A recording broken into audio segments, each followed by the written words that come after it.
Hello. Hello. Hello. Oh my God, that's so much better. Yeah, I told you. I told you it's so much better. I mean, Zoom is. I don't know. It might be where you're at, the connection or something, because I've never had that issue before on the cell phone, honestly. So I mean, I don't know. I can't. I don't have an answer for you, but I do appreciate this interview today, and I want to say, my goodness, you played a very strong role in that TV series, Selena. My goodness, Natasha, you nailed it. Thank you. But I mean, but also, if I do stand to be corrected, weren't you also originally supposed to play Selena? No, not at all. Okay. I auditioned for the role of the sister Okay. All right. initially. Okay. Right on. Yeah, not Selena. Uh, even though she's very like, um, she looked Latina and I look Latina too.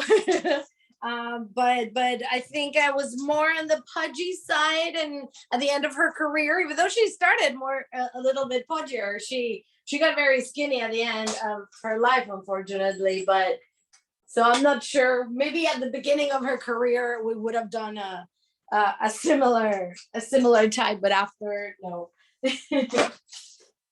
It's so funny, what that girl went through just to pursue her career as a Mexican singer. Her father was her manager. He basically, it was almost like when you go back to the years of the Jackson Five and how Joseph Jackson actually kind of pushed his boys to become international singers. Um, yeah. Some journalists have compared the journeys. Oh, absolutely, absolutely. And just the character or the person, the real Yolando Salvador. I mean, how she was so. I mean, she loved Selena at first. Okay, it started like people have to understand that this started out as a simple, you know, um, an innocent friendship. That just all of a sudden, boom. Hey, how are you? I see you. Good, and you? I was like, God, I came running. No, no problem, no problem, no problem. But I mean, it started out as an awesome friendship, and then all of a sudden, something snapped. Yeah, She was basically stealing from her her fan club. I mean, yeah. That's the story, pretty much. That we know.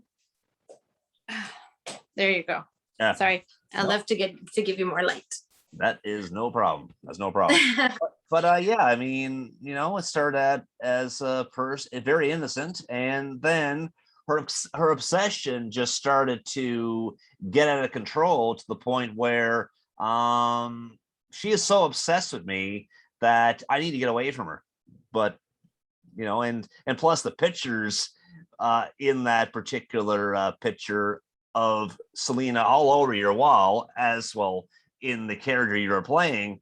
My goodness, I mean, it was like, oh, this is scary.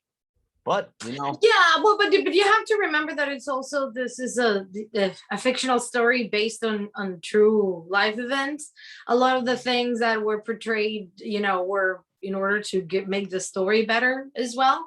So, reading and preparing for these characters, I learned like, oh, okay, this was not like that in real life. But it is totally true that from this woman's revolver pistol came the bullet that killed Selena.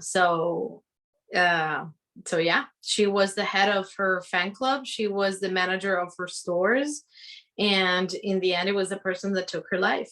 well, definitely, definitely. Sadly, of course, and she was only what 23 years old. Wow, Yeah, she'd be 50 today if she was still living. yeah. Yeah. Wow. So yeah. So there you go. There you go. But it was a good movie and a good series. Also, I mean, a few years ago, I mean, Jennifer Lopez played her too. So I mean, So really, I mean, which I thought she did an outstanding job. And the one that played Celine in this one did an outstanding job too. And I'm sure you really enjoyed working with her. Yeah, well, we didn't, not only I thought that it was just me, but because I arrived late to the show and apparently she did too. Mm. And she was working in The Walking Dead and she has a kid, like a baby.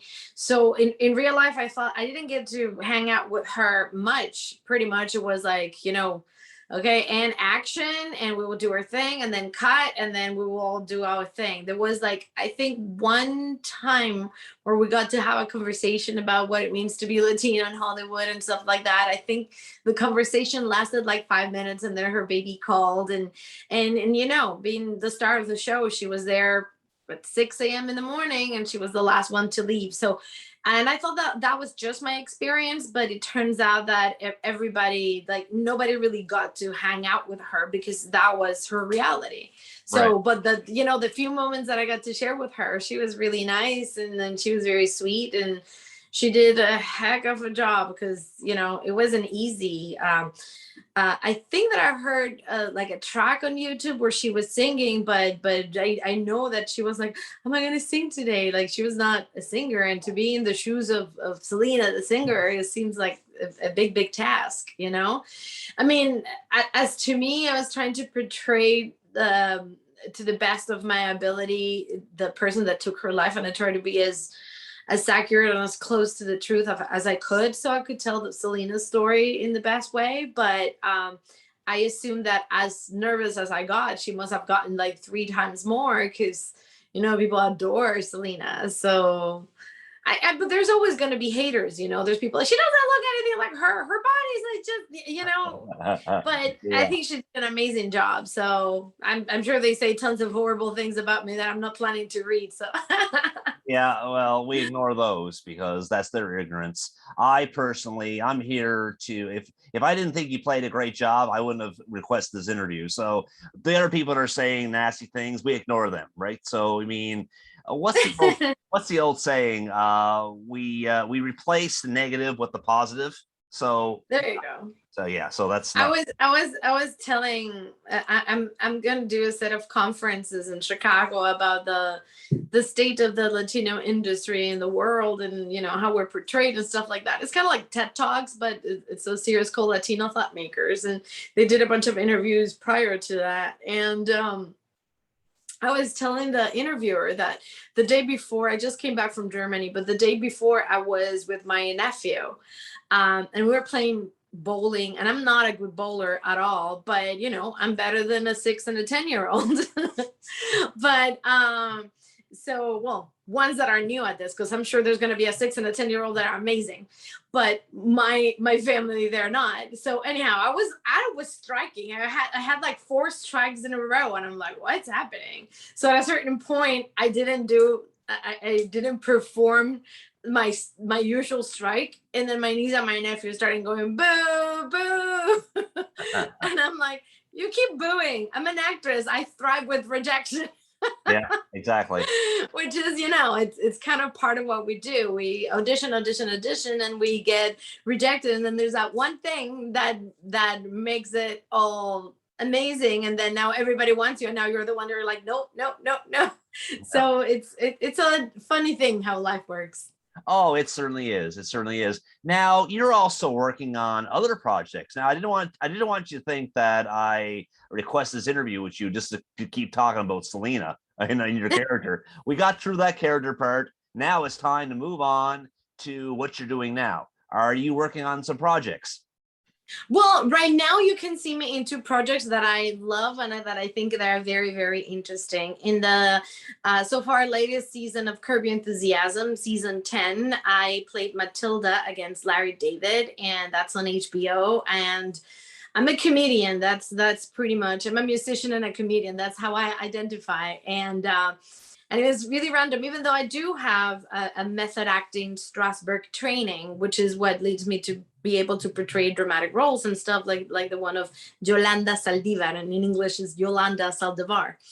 But I improvisational theater is my jam, and I love doing it. So when I had the chance to audition with Larry David, who's the creator of Seinfeld, and who, if you know anything about Seinfeld, the role of George Costanza was based on Larry David in real life. It's like his kind of like personality. And he ended up doing like not a spin-off really, but a character based on himself, and that's Curb Your Enthusiasm. And that show is 100% improvised. Like there's no script, so we all have to improvise, and all the crew is always like ready for what's to come. And there I play Matilda, and just auditioning for him to me was like, okay, I can die in peace, because it was amazing. Just like I was pulling his pants and he was laughing, and I'm like, I made Larry David there and laugh. I mean, it was great. Then the other project that I have out there is from the only animated episode of the show, which is its last season. It's called Room 104. And Room 104 is from the Duplass brothers. And we know the Duplass brothers from so many shows, from the Mindy Kaling show, from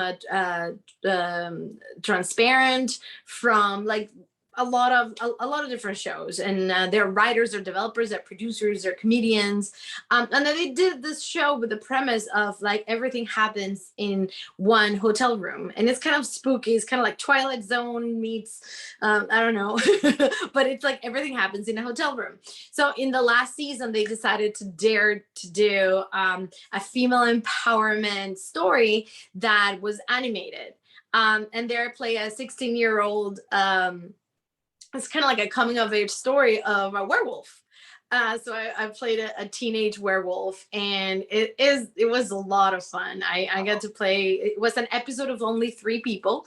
So I got to star in that show, and I've been doing a lot of voice work. So if you speak Spanish and dig a lot of shows, then you probably heard me, or movies. Like I dubbed Desperate Housewives, Lost, Ugly Betty.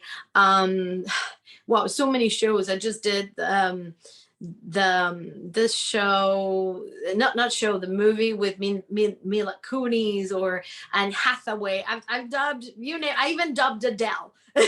Wow. So I love voice work. So having the chance to do voice work and have the character be based off of me, that was very trippy. Right now, today, actually, right before this interview, I was doing a session where, again, it was an animation of a character now based on me. So what they do is that I do the voice and they do video capture. So they grab a camera and then they video my movements, and then they create the character based on the way I move, my face, my eyes, whatever. Whereas the process of dubbing is backwards. Someone already did that. Someone already, they did the face capture of whomever, or they did it from scratch. They started animating and then they put the voice. But I would overlap the Spanish or the Italian, because I've done it in the Italian as well. And that would be the voice. Wow, that's amazing. But weren't you also in I was looking up today, Lady in the Water? Yes, I got to work with M. Night Shyamalan today. Oh, I was so sad.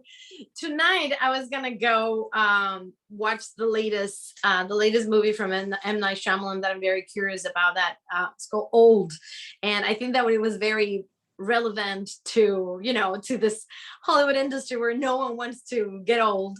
So I was very curious to see and support. The job is one of my favorite directors that I've worked with. But yes, I worked with M. Night Shyamalan in Lady in the Water for about 8 months in Philadelphia against Paul Giamatti and Bryce Dallas Howard and Bob Balaban and I mean, so many names that it's like I would be like name dropping all day. But it was like, up to that time, it was like the biggest project that I've done. And till today, it was one of the best sets I've ever stepped on. I would say that working with Larry David, on the set of Larry David, aside from working with Larry David, but his set was very generous, was very, some productions, in some productions they elevate actors like they're gods, and then in other productions they want to like put you down for some reason, and there's productions where you're just a human collaborating in a creative process, a teamwork. And I have to say that these two, Curb Your Enthusiasm and I'm working with M. Night Shyamalan in Lady in the Water, it was like that. It was not, out of proportion, you're the best thing that God created, or is like, you're nothing, you're just an actor, let me I would say with Selena, it was very neutral as well. The difference with Selena was like it was done during the pandemic, so that made the conditions very, like, it was like right after the California lockdown. We were barely getting out. We were amongst the first 3 productions in our union, the SAG-AFTRA union, to actually come back to work. So it was a very unknown world. We had to do a PCR test every other day, and then someone got COVID that was close to the actors, so everybody freaked out. So we were doing PCR tests every day. We lived in a bubble where nobody talked to each other. So that's one of the reasons also why I didn't get to hang out with Christian, because the little conversation that I told you that happened on season 1. Right. And I was just in 10 seconds in the last episode of season 1.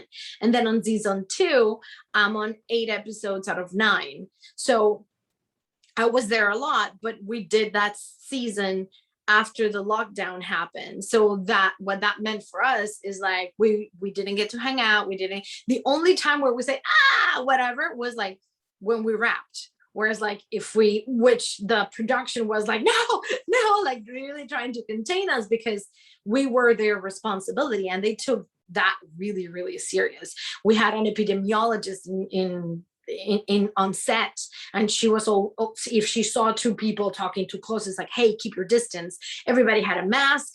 We had a face shield. Hazmat suits in the middle of August in Mexico. So it was like, I cannot even explain to you, but in a way I was lucky because my makeup process, it took about 2 hours, and because it was so complex what I had with the wig and the makeup and stuff, they didn't give me a face mask and a face shield. They only gave me a face shield. But what that also meant is that people had to stay away from me even further.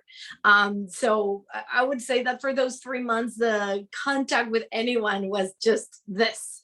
Oh yeah. Which I think that helped the character to feel isolated, it gave it like a little extra, cuckoo kind of thing, because she, in real life, then it seemed like she was very separated from reality. So I think it gave it a different dimension. So that's like for example, when they're filming a soap opera and the 2 people have to smooch. Well, during COVID, it's not exactly safe, so they have things set up that makes it look like they're actually doing that when they're actually not. It's the technology. Yeah, we were looking at stuff, not in this case because we were testing daily. Mm-hmm. So like the kisses that you saw between Chris and Selena in they did happen in the show, but we were being very, very careful about this because it was hard. it was I mean, for everybody, of course. Oh yeah. It's just like for us, like I can imagine my grandchildren. It's like, Grandma, what were you doing during the pandemic? I'm like, I was shooting as I just picture myself telling what I think is an interesting story, because everybody had their own version of what they were doing in the pandemic. I know people that had it like amazing. It's like, I was doing the vacation in Thailand, and I just stayed in Thailand right in front of the beach. I'm like, well, that doesn't seem bad. No, definitely not. But Chris, are you related to him? Isn't that your last name? Well, actually, they're both Perez's that I know of. But no, there's is the most common Latin name there is. Oh, yeah. Apparently, we're all sons of some guy named Pedro. Hence our names are Perez's. Oh yeah. But the real Chris Perez, he adored Selena. That was his life. And It when, seemed like it did. and to face that at the hospital, that the woman you love is now dead. I mean, I can't imagine what he was going through at that time. My goodness. Me neither. Oh, I mean, yeah. I mean, I don't even want to go there, but you know what I mean. yeah, no. I mean, and the family, the parents, anybody. I received a correspondence from the cousin of Yolanda, Mhm.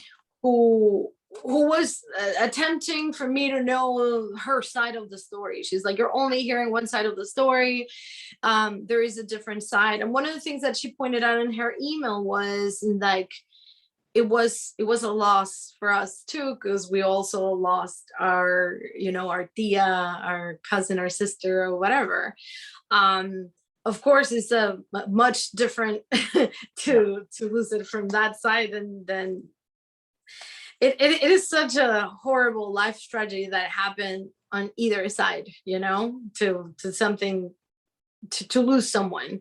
So as a daughter, as a sister, as a husband, I cannot even No. imagine their pain, or I want to. A lot of people have asked me if I have met the family, and I heard that they were on set, and I didn't get to meet them.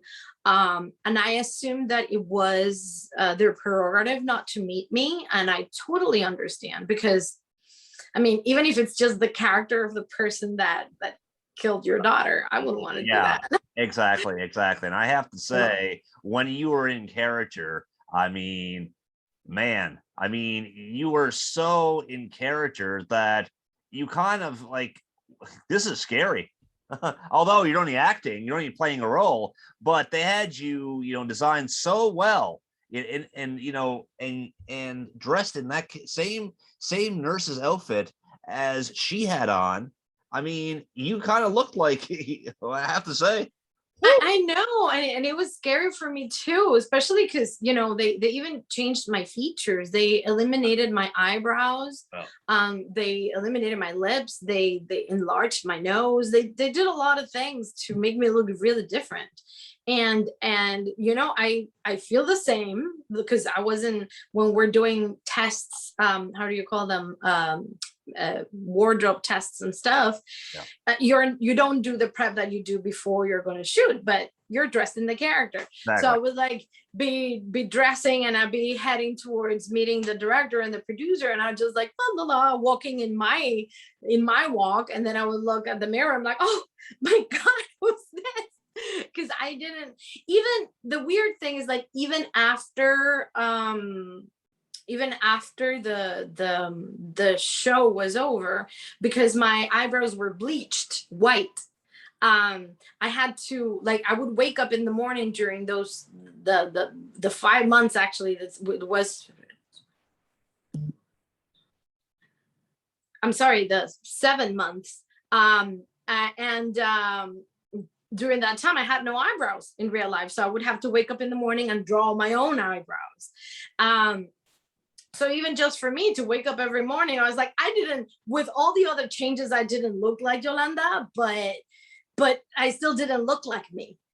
So it was like, it was hard to adapt, and I had to do a lot of rituals and a lot of letting go to make sure that there wasn't a part of me, because I know that actors like Keith Ledger or Jack Nicholson, that they say that every character stays with you a little bit. And I had the luxury of studying at Strasberg with some of the disciples of Strasberg, and one of the disciples, she was a very spiritual person, and she said you need to kind of like exorcise characters away from your body to make sure that they don't stay with you. So she did ritual, nothing magical or anything, but it's just to make sure that you, do a ritual before you start a show, before you start shooting, saying like, okay, body, we're about to start a game where we're going to play this. I hope that you can give me all the malleability, because I had to put on weight, and I still haven't gotten my weight back, but I lost 34 pounds. So I was training and exercising so I could be bigger without losing my ability to move, because Right. it's one of that happens when you become heavier, is that mobility it's more difficult. Oh, yeah. So I was doing a lot of physiotherapy and things, eating like crazy, but organized in a way that I could gain weight, but still it was a lot of my body. Because so I had to do, so this is me, I'm 5'7", and I believe that Kristen Serratos is either 5'6" or 5'7", but when she was in high heels, she was my same height. However, the characters, I believe that Selena was 7, but Yolanda was 5'1". So there was a disparity in height. So in order to keep that, what I did is like I squat on a Tai Chi squat. So most of the time I was, like this. So I learned to stay in a squat position for a long time. Actually, if you see me right now, if I stand up, I'm actually cutting my face. So I'm even doing this interview with my Tai Chi squat. But over there, my Tai Chi squat had to be a lot deeper, because sometimes we had the luxury of having what is called an apple, and it's an apple crate, but it's just a little platform that they put for the actors. But there were some instances where there was like on Bertha, the bus, the space was so limited that if I was walking and she was next to me, there was not enough space to put a platform there. Wow. So I did the entire thing like this. And it was an exercise. Even so, I was doing the Tai Chi squat, I would say 90% of the time. Then I learned to lean my chin down so I would get this double chin thing. And I learned to open my nostrils so my nose would look even bigger than what the makeup was doing. So I could talk with my nostrils open to have a thicker nose like this, and then learn how to walk without disassociation of head and body. So it was like, like juggling a lot of different things and the lines and connecting and all that stuff. But I loved it because this is this is what we do. This challenges are the kind of things that we live for, actors, because it makes acting, it stretches our muscles as actors. Now is like, what I've been struggling is finding a role right now that it is as interesting as this one, because I've been getting a lot of offers because of this, and the roles are, and I won't say no to a good story because we're storytellers. So I would love to be part of telling a good story, but some of the characters are like, so if you're going to spend like a whole year of your life or sometimes more doing something, you want to make sure that it's something juicy and interesting and challenging. And I would say that Yolanda was that, and working in Selena was definitely a challenge. You'll have interviewers sometimes ask you, do you like that character? Well, my job is not your job is not to like the character. Your job is to play what was on the screen thing. So that's, what, actually my job is, it is not only not to like the character, but my job is not to judge my character. Exactly. Not only to say I like her or not like her, because I'm already making a judgment, a moral judgment. And if I say I'm making a moral judgment out of my character, then I can't portray her, because I'm not a right-wing person, and I'm not and I'm not going to say that every right-wing person is is what you call a white supremacist, but let's say that I have to play a Latina white supremacist, right? That is like super right wing, and it's so for a bunch of stuff that I don't stand for. If the story is good, if I'm telling a story that I think the world needs to hear, I will be happy to portray that role, but I cannot be judging my character, because at the end of the day, we're all in this planet having a human experience, and we're all trying the best that we can. exactly. Even killers, even, Hitler was trying his best in this horrible things that he did, but he thought that he was doing something good. So if you're acting the role of Hitler, you cannot judge him, or otherwise you're not going to be able to portray him. No. And as I stated before, no, a person who will be playing Hitler in a movie, their job is just to portray the character. It's not their job to judge or anything like that. I mean, judge later when you get off the screen, but not during the film. Well, no, and during the preparation, because I think that you get to see 10 seconds, 5 minutes at the most of a person on the screen when you see them, Oh yeah. right? But to get to those 5 seconds to 5 minutes, you like, at least I, the way that I prepare, I have to write tons of pages, research tons and tons of books. And like, if I tell you all the things that I researched for Yolanda, you'd be like, wow, all that for Oh the yeah. 10 seconds I got to Oh see yeah. you. But aside from studying her physically, aside from mimicking, studying her voice, studying her psyche, making choices, all that, then there comes like, okay, what was happening in the late 80s or early 90s? How was the Tex-Mex scene? Because I needed to study Selena as well to be able to study Yolanda. How was the life in Corpus Christi? How was, like, there's so many layers to what we do, the way we speak, that we are like journalists, we are researchers, and as good our research, I mean, our acting is going to reflect how good our research was, because if we did a poor research, our acting could be good, but it's going to be based in something else that, it's, I don't know, I find it that it's one of the things that I like the most about acting, that I'm always learning. Wow. And then one day I'm learning how to surf, and the next day I'm learning how to ride a horse, and the next day I'm learning how to put on a wig. Exactly. You're learning all the time. What can I say? I mean, Yeah. So just for the record, of course, this is going to be promoted in the paper. I mean, every interview I do, I mean, an interview is not fully completed unless there's promotion, right? So, I mean, exactly. So, just for the record, what can I put in the paper of a projects that you are doing?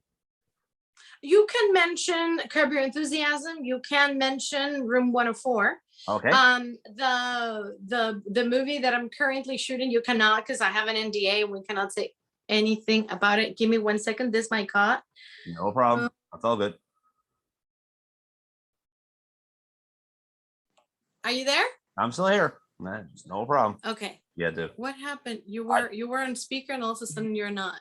Am I right here? Let me see. Hello.